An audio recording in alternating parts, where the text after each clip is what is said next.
Ketaatan untuk diutus adalah wujud kasih. Saya Agustinus. Selamat datang pada channel Touching Heavens, tempat kita mengenal dan belajar kebenaran firman Tuhan dalam Alkitab. Karena Alkitab membimbing hidup kepada Kristus.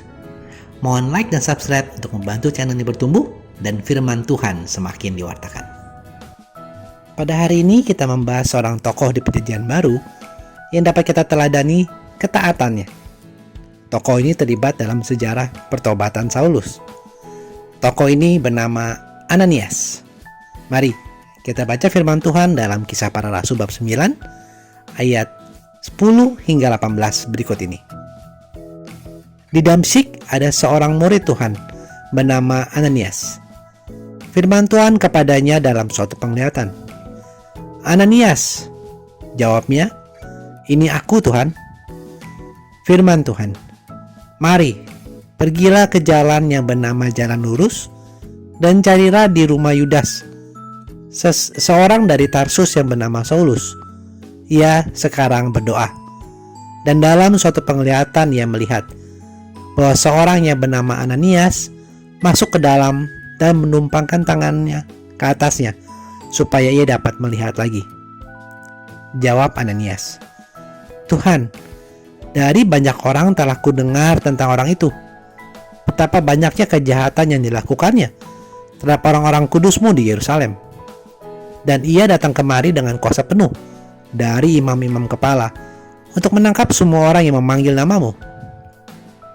Tetapi firman Tuhan kepadanya, "Pergilah, sebab orang ini adalah alat pilihan bagiku untuk memberitakan namaku kepada bangsa-bangsa lain serta raja-raja dan orang-orang Israel.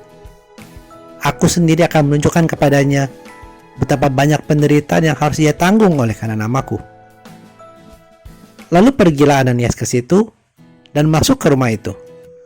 Ia menumpangkan tangannya ke atas Saulus, katanya, "Saulus, saudaraku, Tuhan Yesus yang telah menampakkan diri kepadamu di jalan yang engkau lalui telah menyuruh aku kepadamu, supaya engkau dapat melihat lagi dan penuh dengan Roh Kudus." Dan seketika itu juga seolah-olah selaput gugur dari matanya, sehingga ia dapat melihat lagi. Ia bangun lalu dibaptis. Kita tidak menemukan keterangan dalam Alkitab terkait Ananias ini kecuali nama dan tindakannya untuk Saulus. Tidak tertulis tentang usianya. Jadi kita tidak tahu apa dia seorang yang muda atau seorang yang tua. Apa pekerjaannya kita tidak tahu. Siapa sanak saudaranya kita tidak tahu. Perihal posisi atau peranannya dalam jemaat di kota Damsyik juga kita tidak tahu. Yang kita tahu bahwa ia adalah murid Yesus yang punya relasi dengan Roh Kudus yang sangat baik, sehingga siap ketika Tuhan memanggil namanya. Kita dapat memahami bahwa Ananias sangat khawatir, bahkan takut akan nyawanya ketika mendengar panggilan Tuhan, ditugaskan untuk bertemu dengan Saulus karena reputasi Saulus. Bahkan kota Damsyik sudah was-was tentang kedatangannya dan apa yang akan terjadi dengan gereja di sana, jemaat di sana. Tetapi Ananias memilih untuk percaya pada rencana dan penyertaan Tuhan.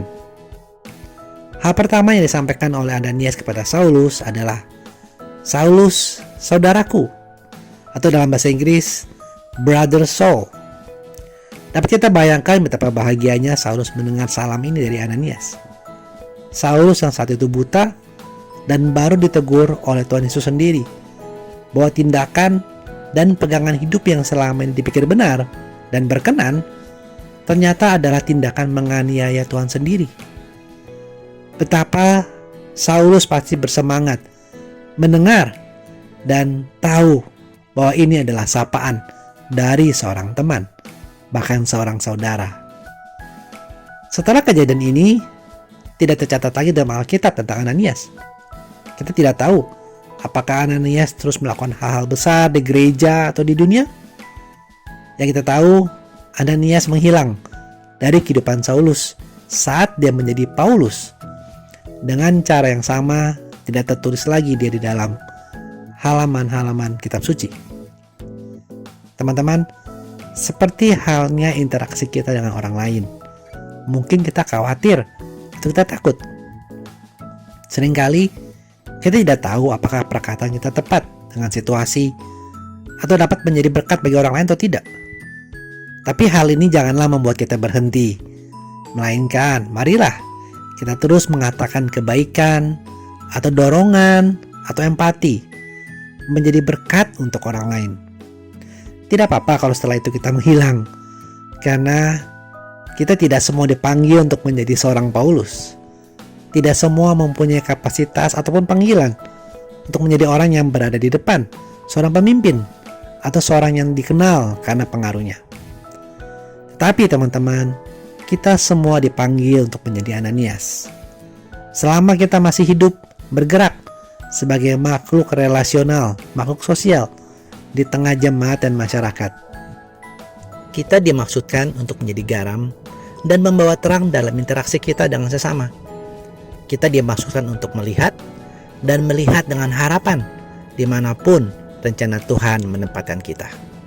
Teman-teman, belajar dari teladan Ananias hari ini adalah menghargai setiap interaksi dengan orang lain, baik keluarga atau sahabat, ataupun orang asing yang kita temui di jalan. Mari kita wartakan kabar sukacita dan kasih, karena Tuhan memakai perkataanmu dan melalui tindakan dan hidupmu, maka orang lain bisa melihat dan merasakan kasih Kristus. Sama seperti Ananias yang dengan taat mau diutus Tuhan saat Tuhan memanggil dan mengutus kita, mari kita juga perkatakan, ini aku Tuhan. Terima kasih sudah menyaksikan. Sampai bertemu pada video Kenal Alkitab Rabu depan. Kasih karunia Tuhan Yesus Kristus menyertai Anda semua. Amin.